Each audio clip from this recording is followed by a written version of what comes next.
Klausies, pēc sarkanā kādreiz esi pirmais aizbraucis no Luksforu? Nu, ir gadījies arī tā, jā, ka atbrauc kaut kāda mazlitrāžas mašīnīte bloks. Tu iedod pedāli grīdā, citreiz uz kaut kur uz metriņu vēl var izrauties uz priekšu, bet tad aiziet, jo viņas ir pārāk vieglas.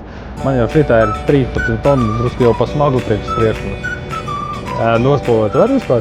Nospalvot, jā, un dikti viegli, es pateiktu. Tā, iebrauc kaut kādā objektā, tur, kur ir zālīte, nogājas lietas, un tad, kamēr tu krauj ārā, mašīna vēl nosēdās, jo tu viņu pārdīni to tavu visu pa labi, pa kreisi ar manipulātoru, noliec tur vajag.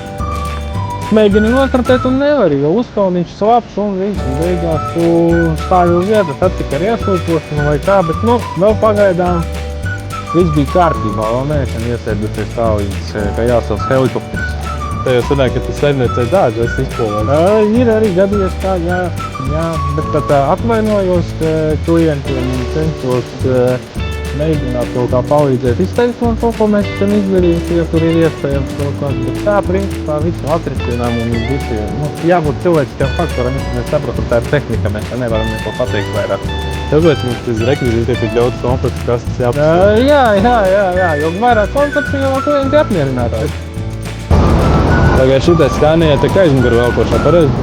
Jā, kā īstiem memistiem. Pagaid, nu tad viņi var padrustēt? Nu, dikti jau nevar, jo nav tas tik liels tas griezes moments, viņš vairāk domāt uz vilkni. Mēs ar viņu varam pavilkt lielākus svarus, bet ar viņu paspolvēt, padriftēt mēs nevaram. Nu labi, bet ja izslēdz kameru? Nu, izslēdz kameru, mēģināt var, bet arī diez vai iznāks. Kāds sauc savu kravinieku? Kāds ir vārdiņš? Iesaukt?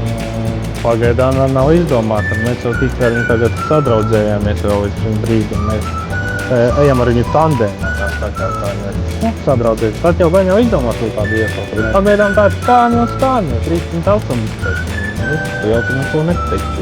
Jūs tikai draudzējaties pagaidām? Nu, jāpaiet tam laika. Tā, principā, visi attiecībās, kā darbā, visi jāpierod pie visu, lai saprast mašīnu, lai saprast, kā viņa uzvedās, kā brauc, kā visu. Nu, bet, drīzumā jau viss būs, es jau ar viņu daudz maz sadraudzējies. Es saprotu, jums tauriņu periods tagad ir. Jā.